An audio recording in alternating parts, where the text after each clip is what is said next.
అతిశయపడతగదు, భర్తను బట్టి అతిశయపడతగదు, భార్యను బట్టి నా భార్య ఎంత నీతిమంతురాలో అంటే తయారైద్ది. ఇంకా నెక్స్ట్ నుంచి నీకు సీన్ స్టార్ట్ అయింది. కానీ దేవునికి స్తోత్రం. అంతేనాయన, అందరం ఆదాము సంతతే. నీకు మంచిగా నీ భార్య విధేయురాలే లోబడి చక్కగా ఉపచారం చేస్తుందంటే ఆ బుద్ధి ఆమెకి యేసయ్య బుట్టిచ్చాడు. లేకపోతే నీకు తమిళ, కన్నడ, మలయాళ సినిమాలన్నీ కనపడతాయి. దేవునికి స్తోత్రం కదా. తెలుగు సినిమా అయితే అర్థమైంది, అర్థం కాని భాషా చిత్రాలన్నీ కనపడతాయి.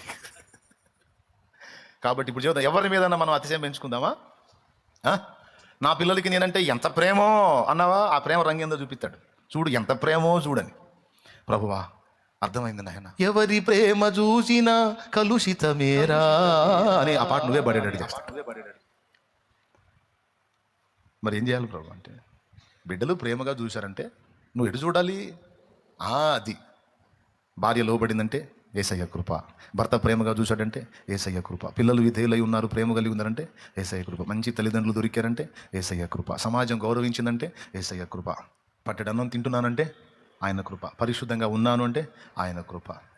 ఆయన కృప లేకపోతే నేను అందరికంటే నీచుడను నీచురాలను అనే స్పర్శ ఎప్పుడూ ఎరిగి ఉండాలి. దేవునికి స్తోత్రం. హల్లెలూయా. కంటే తన స్వనీతి మీద ఆధారపడేవాడు దేవుని నీతి ఉన్న క్రీస్తు నెరగడు. క్రీస్తు నెరగనివాడు, కృపను ఆశ్రయించనివాడు రక్షణ పొందలేడు. రక్షణ పొందాలంటే కృపను ఆశ్రయించాలి. కృపా సత్యములు ఎవరిలో దొరికినాయి? క్రీస్తులో దొరికినాయి. కృపను పక్కన పెట్టి తన యోగ్యతను చాటుకున్నవాడు క్రీస్తులో నుండి తొలగిపోయి ఉన్నాడు. అప్పుడు ఎందులోంచి తొలగిపోయాడు? రక్షణలోంచి తొలగిపోయాడు. ఎంత డేంజరో చూడండి.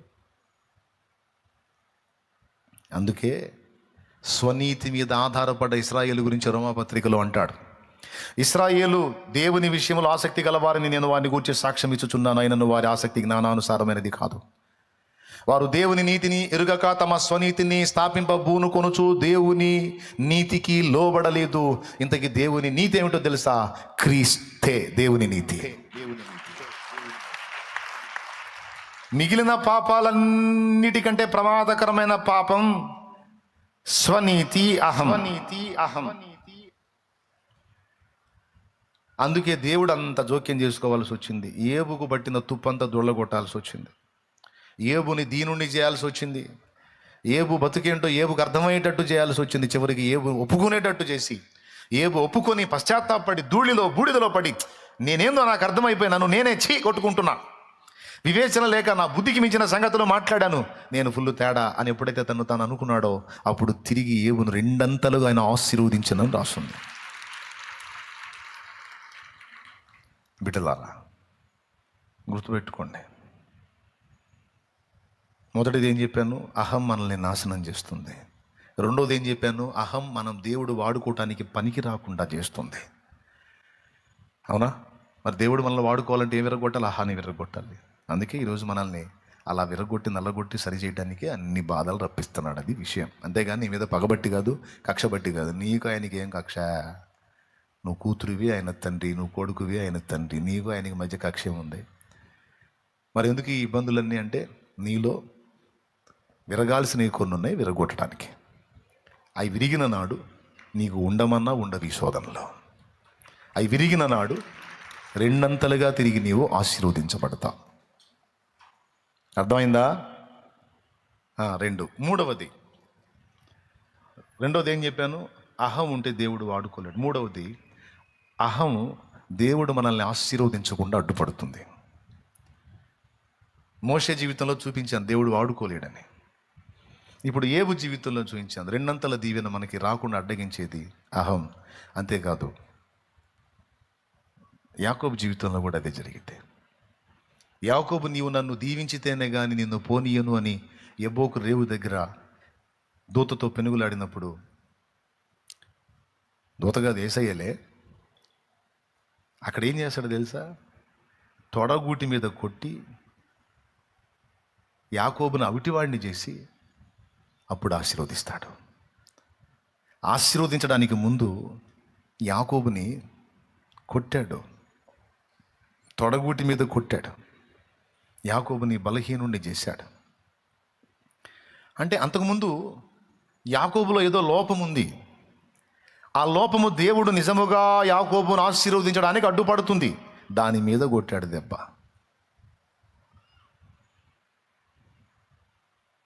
అలా యాకోబును నీవు విరచితివి, ఆనాడు ఆశీర్వదించితివి, ఇశ్రాయేలుగా మార్చితివి. అలా యాకోబును నీవు విరచితివి, ఆనాడు ఆశీర్వదించితివి, ఇశ్రాయేలుగా మార్చితివి. నీ చేతిలో రొట్టెను నేనయ్యా, మీరు యేసయ్యా. నీ చేతిలో రొట్టెను నేనయ్యా, మీరు యేసయ్యా, మీరు యేసయ్యా. ఆశీర్వదించు యేసయ్యా, మీరు యేసయ్యా.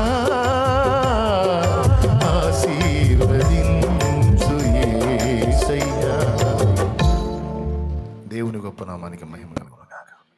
హల్లెలూయా. 3 సంగతులు మీరు చెప్పండి. నేను చెప్పిన 3 సంగతులు. మొదటిది అహం, 2 3 దేవుని ఆశీర్వాదాన్ని అడ్డగిస్తుంది. 4 దేవుడు మన దగ్గర ఉండటానికి ఇష్టపడకుండా చేస్తుంది. అహం ఉండలేడు. మన దగ్గర నివాసం ఉండాలంటే మనలో దీన మనస్సు ఉండాలి. అన్ని విషయాలలో విరిగిపోయి ఉండాలి. విరిగిన మనసే నీకే ప్రియము యేసునాథా. ఏమనుకోవాకండి, నేను పాడతా. విరిగిన మనసే నీకే ప్రియము యేసునాథా. ఉన్నతమైన స్థలములయందే నివసించువాడా. విరిగేనా మనసు వసింపరావా,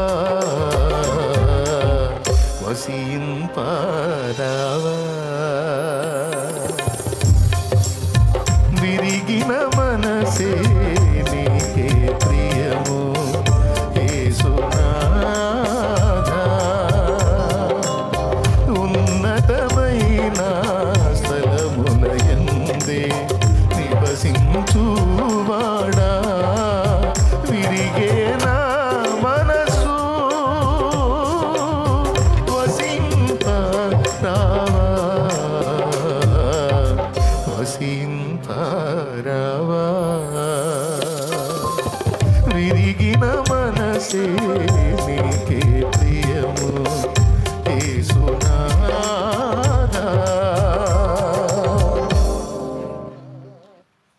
భలే పల్లవి. ఈ పల్లవి పిచ్చలై నాకు పిలుస్తున్నాడు భక్తుడు. విరిగేనా మనసు వసింపరావా, వసింపరావా. విరగాలని ఎదురు చూసావుగా, విరిగిపోయాను. ఏ విషయంలోనూ నాకు ఇప్పుడు అహం లేదు. అన్ని విషయాలలో నా అనర్హత, నా యోగ్యత, అపాత్రత నాకు అర్థమైపోయింది. ఏదైనా ఉంటే నీ కృప తప్ప వేరేది ఏమీ లేదు నా ప్రభువా. నేను విరిగినందుననే నీవు సంతోషిస్తావు, విరక్కపోతే నువ్వు నా దగ్గర ఉండలేవు. ఉందా, నా దగ్గర నివాసం ఉండవు అని పిలుచుకుంటున్నాడు దేవుణ్ణి. బిడ్డలారా, 4వది దేవుడు నివాసం ఉండలేడు అహం ఉన్న దగ్గర. దేవుడు మన యొద్ద నివసించున్నట్లు దేవుడు మనల్ని ప్రక్షాళన చేయాల్సి ఉంది, మనల్ని విరగొట్టాల్సి ఉంది, నలగొట్టాల్సి ఉంది. ఇలాగా ఈ అహం వల్ల చాలా మనం కోల్పోయే అవకాశం ఉంది. అందుకే దేవుడు దాని మీద ప్రచండ యుద్ధం చేస్తాడు. 4 రోజులు మనం వినయంగా ఉంటే 5వ రోజు మళ్ళా అహం మేల్కుంటుంది. యేసు ప్రభు పునరుద్ధానంతో మళ్ళా లేచినట్లు మనం ఈ అహాన్ని పాతి పెడితే మళ్ళా మేలుకుంటుంది. ఇది దాన్ని మనం గుర్తుపట్టి మనం దాన్ని విరగొట్టడం అనేది మనకు కష్టతరమైనప్పుడు మళ్ళా దేవుడే జోక్యం చేసుకొని దాన్ని విరగొట్టి మనల్ని కంట్రోల్ చేస్తూ ఉంటాడు. దేవునికి స్తోత్రం కలుగును గాక. దేన్ని బట్టి కూడా విర్రవేగటాన్ని దేవుడు ఒప్పుకోడు. నీ భర్త చాలా మంచోడా, చాలా బాగా చూసుకుంటున్నాడా, మా ఆయన బంగారం అన్నావా, దుష్మన్లా తయారవుతాడు. నీ కర్మగాలిదిక. బంగారం లేదు, ఎండి లేదు, ఇత్తడి లేదు, రాగి లేదు. బాగా చూసుకుంటాడంటే నా యేసయ్య కృప అనాలి తప్ప, మా ఆయన బంగారం అన్నావా ఇంకప్పుడు స్టార్ట్ అయింది నీకు. ఇంత దుర్మార్గుడు అనుకోలేదు ప్రభా అని ఆయన దగ్గరకు వస్తాను. బంగారం అన్నట్టున్నావు అంటాడు. అప్పుడు తెలియకట్ట అనుకున్నా ప్రభా బంగారం కాదు దుర్మార్గుడు ప్రభా. రైట్ అంటే బంగారంలా చూసుకున్నప్పుడు ఎవరి దయతో చూసుకున్నాడు? నీ దయ ప్రభువా కదా. రైట్. కొడుకుని గూర్చి, కూతుర్ని గూర్చి, తల్లిని గూర్చి, పిల్లల్ని గూర్చి, ఏ సహాయం చేసినా ఏ మనిషిని గూర్చి. నిన్న ఆకాశానికి మనుషులు ఎత్తారంటే దేవుని దయే. అబ్బా మనుషులు ఎంత మంచోళ్ళు నన్ను ఆకాశానికి ఎత్తారంటే మొత్తం కట్టగట్టి కింద పడేసి తొక్కుతారు. అట్లా అహంకరించాడు నెబుకద్నెజరు. ఆహా అని జనాలను బట్టి. ఏ జనములను కూర్చున్న విర్రవీగావో వాళ్ళే నిన్ను వెంటబడి రాళ్లతో కొట్టి తరుముతారు. అడవి జంతువు 7 సంవత్సరాలు నువ్వు శిక్ష అనుభవిస్తావు. ఆ తర్వాత నీకు మళ్ళీ మైండ్ వచ్చింది, తర్వాత సింహాసనం వచ్చింది అని చెప్తాడు. తన రాజ్యమును బట్టి జనబలమును బట్టి అతిశయపడిన నెబుకద్నెజరు పశుపాత్రుడయ్యాడు, పశుప్రాయుడైపోయాడు. జనమును బట్టి అతిశయపడతగదు, భర్తను బట్టి అతిశయపడతగదు, భార్యను బట్టి నా భార్య ఎంత నీతిమంతురాలో అంటే తయారైద్ది. ఇంకా నెక్స్ట్ నుంచి నీకు సీన్ స్టార్ట్ అయింది. ఇక నీకు దేవునికి స్తోత్రం. అంతేనాయన, అందరం ఆదాము సంతతే. నీకు మంచిగా నీ భార్య విధేయురాలే లోబడి చక్కగా ఉపచారం చేస్తుందంటే ఆ బుద్ధి ఆమెకి యేసయ్య బుట్టిచ్చాడు. లేకపోతే నీకు తమిళ, కన్నడ, మలయాళ సినిమాలన్నీ కనపడతాయి. దేవునికి స్తోత్రం కలానా. తెలుగు సినిమా అయితే అర్థమైద్ది, అర్థం కాని భాషా చిత్రాలన్నీ కనపడతాయి. కాబట్టి ఇప్పుడు చూద్దాం, ఎవరి మీదన్నా మనం అతిశయం పెంచుకుందామా? నా పిల్లలకి నేనంటే ఎంత ప్రేమో అన్నావా, ఆ ప్రేమ రంగేందో చూపిస్తాడు. చూడు ఎంత ప్రేమో చూడని. ప్రభువా అర్థమైంది నాయన, ఎవరి ప్రేమ చూసినా కలుషితమేరా అని ఆ పాట నువ్వే పడేటట్టు చేస్తాడు. మరి ఏం చేయాలి ప్రభు అంటే, బిడ్డలు ప్రేమగా చూశారంటే నువ్వు ఎటు చూడాలి? అది భార్య లోబడిందంటే యేసయ్య కృప, భర్త ప్రేమగా చూశాడంటే యేసయ్య కృప, పిల్లలు విధేయులై ఉన్నారు ప్రేమ కలిగి ఉన్నారంటే యేసయ్య కృప, మంచి తల్లిదండ్రులు దొరికారంటే యేసయ్య కృప, సమాజం గౌరవించిందంటే యేసయ్య కృప, పట్టెడన్నం తింటున్నానంటే ఆయన కృప, పరిశుద్ధంగా ఉన్నాను అంటే ఆయన కృప. ఆయన కృప లేకపోతే నేను అందరికంటే నీచుడను నీచురాలను అనే స్పర్శ ఎప్పుడూ ఎరిగి ఉండాలి. దేవునికి స్తోత్రం. హల్లెలూయా. ఎంతమంది ఒప్పుకుంటారు? కాబట్టి ఈ అహం అనేది మన ఆశీర్వాదాన్ని అడ్డగిస్తుంది. అందుకే మీరు ఆశీర్వాదమునకు వారసులగుటకు పిలువబడ్డారు అన్నాడు అక్కడ.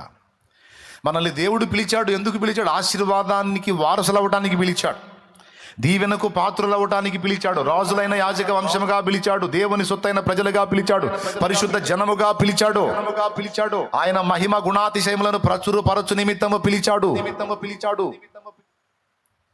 తెలుసా మీకు మనల్ని ఎందుకు పిలిచాడో?